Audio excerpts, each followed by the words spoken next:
It never feels good to be reminded so blatantly that one of the principal functions of professional sports is to extract as much money as possible from loyal fans.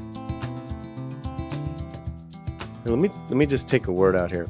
It never feels good to be reminded so blatantly that one of the principal functions of Disney is to extract as much money as possible from loyal Star Wars fans. That's funny. Come on, y'all. Come on, y'all. Come on, y'all. It's land. Yeah, but isn't this the unplugged version? I don't know. I think it's the unplugged version. Apologies. This is about what went down in Mexico with this soccer riot, and then I'll read a little bit, and we want to talk about fandom. I haven't been able to stop thinking about it. I haven't been able to shake the deeply disturbing events that took place in El Estado in Querétaro, Mexico on Saturday afternoon.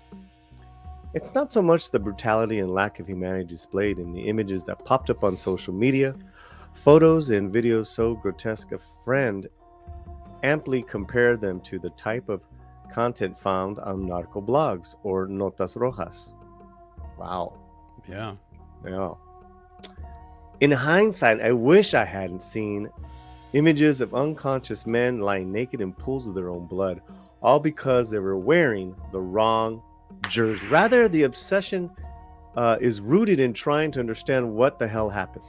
This was not the first Liga Mexican riot, but it certainly was the worst. Why did the police and the security not do anything? Did people die? What was the motive? I called my dad, the person solely responsible for me being a soccer fan. He didn't answer. I'd forgotten it was the birthday party of my brother's triplets, and he was too busy being a good grandfather halfway across the country. Not knowing what to do, I did what any morbidly curious and confused person does. I turned to Reddit. This guy went down a rabbit hole. Totally. I read every post on the Liga subreddit in hopes of piecing together enough fragments to form something akin to the truth. That paranoia and confusion only magnified after authorities put out a statement saying that a lot of people had been injured, some critically, but there were no fatalities. Nos quieren ver la cara de pendejos. Nos quieren ver la cara de pendejos. Or is he saying that the authorities think we're stupid? Oh. Yeah. Thank you, sir. Here we go. We spoke out about what they told us. We spoke about how what they told us didn't square with what our eyes had seen. Right. That it couldn't be possible that one single person hadn't lost their life in the carnage. That it felt premeditated and that the cops had been in on it on the plan. It felt as though the authorities were trying to cover something up and that those responsible were going to get away with it. That Liga MX would try to sweep Querétaro under the rug and move on as usual. As our conversation waned, he told me he felt ashamed. I asked him if he was saying that as a soccer fan or as a Mexican. Both, he said. Damn, man, that's heavy. Mm-hmm. We hung up, and before I could tell him that he shouldn't feel that way, that the actions of a few idiots had no bearing on our character simply because we share the same ethnicity. Instead, my own feeling of helplessness got in the way. When we spoke again on Tuesday afternoon, his shame had been given away to anger and cynicism. Es puro negocio. I love that word. I love that word, negocio. It's like a what? It's a total drug move, like a total or business as usual. Business, yeah. See, like I'm doing it like, yeah. I like the way that you translate. I like the way it's better. I know I can translate the colloquialism there. Correct. You're translating Mexican. He said of the weak punishment the owners of the other Liga clubs doled out to Querétaro FC and its front office. Rather than making an example of them with a lifetime ban, the offending club got off with a slap on the wrist because something is rotten in the state of Denmark, right, guys? It's hard to blame them. Go ahead.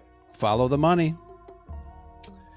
It's hard to blame him for feeling that way. There's too much money to be made from Mexicans watching soccer on both sides of the border for the status quo to change in any meaningful way. Televisa Univision has already made it clear that soccer will be a huge part of VIX, their new Spanish-speaking streaming service that will supposedly take on Netflix. Ay Dios, that is not. Netflix doesn't have a chance. Wow. You got any thoughts here? Yeah, I mean, he's calling these companies out as business as usual. I don't know. I'm not a big conspiracy guy. So, claiming that the police had something up their sleeve and just kind of let it happen, I don't know about that. But I do know that, business as usual as far as that claim goes. Yeah, of course. If they stop the game or if they ban one organization over another, I mean, that's money that they're losing. And nobody wants to do that. It is Mexico, man. Hmm. It is Lindo y querido. It never feels good to be reminded so blatantly that one of the principal functions of professional sports is to extract as much money as possible from loyal fans. Here, let me just take a word out here. It never feels good to be reminded so blatantly that one of the principal functions of Disney is to extract as much money as possible from loyal Star Wars fans. That's funny.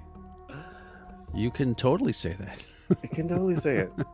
And it sucks seeing a tragedy being used as an excuse to spew hatred against your people. On Saturday, the term Mexicans was trending on Twitter, which is never a good thing.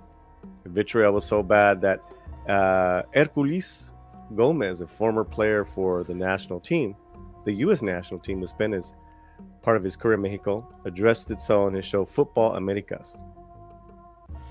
It's getting xenophobic, said Gomez, a Mexican-American. I didn't tell my dad what people on Twitter were spewing, that they were finally saying the quiet part out loud. I'd figured I didn't have to. After all, he lived in this country for close to 40 years. I'm sure he's heard it before. But once again, it's time to wrap it up, so I asked him what had been on his mind. Though Liga MX has suspended the remaining Week 9 matches, league play would resume once again this weekend.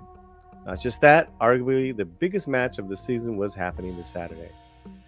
Are you going to watch America Chivas? I asked, generally wondering if he had transpired what had transpired over the weekend had been the last straw for him. Yeah, de que otra me queda, he replied. There was the helplessness again. And that's basically saying, like, what else am I going to do? Right. Right. Mm-hmm. He didn't ask me if I was going to do the same. My best guess is that he wanted to avoid feeling judged in case I said no. Instead, he gave me an out. Sensing I didn't have an answer for him anyways, he told me he loved me and he said goodbye. Very nice. Very nice. Wow. Yeah. What are your thoughts, brother? Yeah, I mean, business as usual, obviously, but I have not seen any of the images, any of the detailed images. I won't go to Reddit because it is a huge rabbit hole that I don't want to get into. But fandom, it's a tricky animal. I think we talked right before we went live. Fandom of anything. There are times when fandom does cross that line, and obviously this is one of them. He makes a comment there regarding the fact that the brawl got started because somebody was wearing the wrong jersey. And I think in sports especially, you have to kind of remember the sportsmanship conduct. I don't think, shedding blood was part of any game's agenda or fan, in this case. It's tragic. It's tragic because, the eyes are on you. The eyes are on Mexico for the wrong reasons. And, it gives everybody a bad taste in their mouth.